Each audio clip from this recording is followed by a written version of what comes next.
Did you know the subconscious mind is 30,000 times more powerful than the conscious? Come on with me. Let's talk.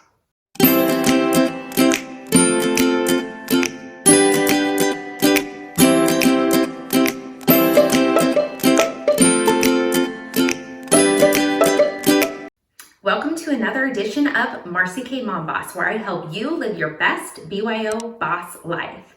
And today we're talking about vision boards and visualization and how you can use your subconscious mind to bring that law of attraction into your life just like you want. So one of the main problems I think with vision boards is they have the tendency to be ugly. Am I right or am I wrong? Drop a comment down below if you've ever created a vision board that was not that visually appealing, right? I'm gonna raise my hand here. Let me show you mine. This was my first vision board, y'all. It's big. It's giant. Like, who wants this hanging on their wall? Not me. And I gotta confess, it took me a while to realize that all those experts that were talking about creating a vision board and a dream board and putting what you want in your life on paper somehow, that they were right. Like, it took me a good 2+ years after I started my business to finally create that first vision board that I just tossed to the ground.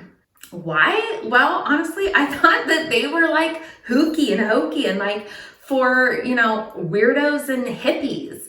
Little did I know at that time how real they can be. The first time I heard what you focus on grows, that struck a chord with me. And I thought, I think they might be right about that. Because if you really focus on the negative, you have the tendency to feel like your life just gets more negative, right?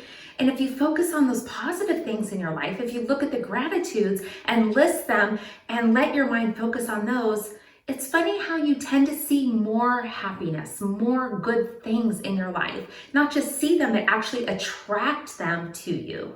So before I actually show you 3 different fun examples of how you can create a vision board that's visually appealing, that you really want to look at, you want to hang on your wall, you want to set on your desk, because really that's the key, right? We take this vision that we have for our life, we put it into a tangible form that you can hold, and that way you can look at it and you can focus on it and you can picture yourself at that time with those things and how you feel, not just what you want, but how you feel. Do you feel good? Do you feel amazing? Do you feel free? Do you feel peace? Those are things you want to add to your vision board. If you can't look at them, if you can't focus on them, then that law of attraction that we're trying to do here is going to be harder to bring into our life.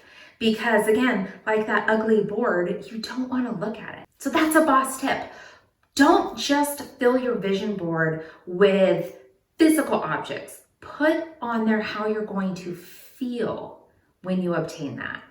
Now, let's get to the fun stuff. The 3 examples of vision boards that you can put around your home, even in your office, if you have an office right now.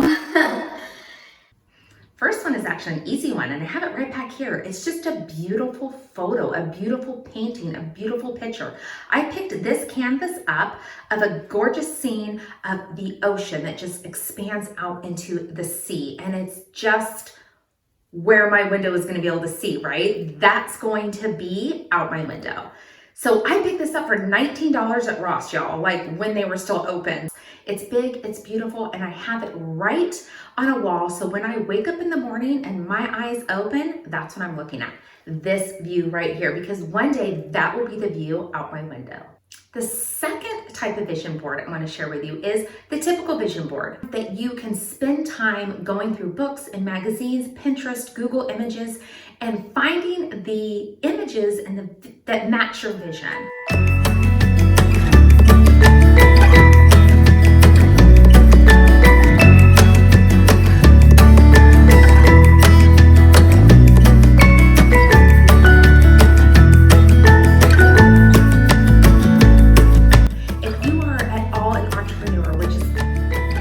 If you're here, right? Then you have a why you became an entrepreneur, and you have a real vision of where you're going to be and what you're going to be doing. So that's what I want you to do with your vision board.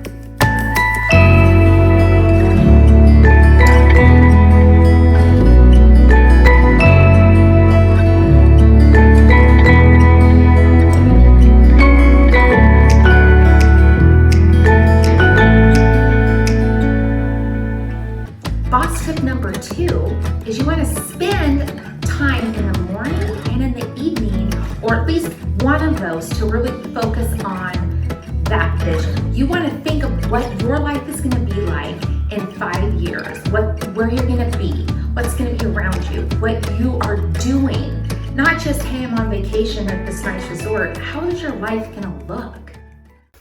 This is mine, my new one. It's a lot better, right? Boom. And what I did is I created this based on a day in my life in 5 years. What I'm going to see, what my home is going to look like, what I'm going to be doing with my life, where my business is going to be. And I also chose colors and a theme that match me and what I like. So you can see there's lots of blues, there's some clean whites, a little bit of splashes of pink. I mean, hello. So a boss tip is to take time to write down that day in the life of yourself in 5 years. And then when you're flipping through those magazines and those books and going online, that those images that match that will pop out at you. Those images that match how you feel will pop out at you. Those are the ones you want to take and put on your vision board. So this one I actually have in my bathroom, so that when I'm getting ready in the morning, it's right there and I can look at it while I'm getting my mindset going, where I have some amazing music going on or a podcast. I can focus on that while I am, getting ready for the day. And then the third one I made actually goes right on my desk, and I look at that all day long. And I personally think it's stunning. It's this one right here. So this one is a lot less pictures and a lot more verbiage. Look, you can see my light, woo. And I put it in this really pretty glass frame, and I centered it so it kind of floats there. And again, it's pretty to look at. I can go ahead and read the words that are on there of how I'm going to feel, what I'm going to be focusing on, how my days are going to look. And that is sitting front and center on my desk. I can't miss it. So question of the day. Which of my 3 vision boards appeals to you the most? A framed piece of art, a traditional vision board, or one that you can frame in something gorgeous and set right on your desk and really look at every day? Now, the last boss tip I have for you is, as your visions are coming forward, even little bits of them, even as you can see those baby steps coming, I want you to stop and feel gratitude for that. Feel gratitude that your business is moving forward. Feel gratitude that you are farther along today than you were yesterday. Take a moment and feel that, and that will help you as you go and keep going and keep going. Another thing to remember about vision boards is that your brain actually responds very strongly to visual images and that visual stimulation. That's why making a vision board truly is important. Vision board serves as an image of where you are going and where you want your future to be. So take time, think about it, ponder about it. Don't just slap it together in a few minutes. Really take your time, take a week if you need to. Find exactly what you want, where your purpose is, where you see yourself going, and make sure that your vision board represents that. Okay, y'all, thank you so much for being here. Don't forget to subscribe, hit that little ding ding bell, leave a comment. I'd love to know what you want me to talk about next. Bye.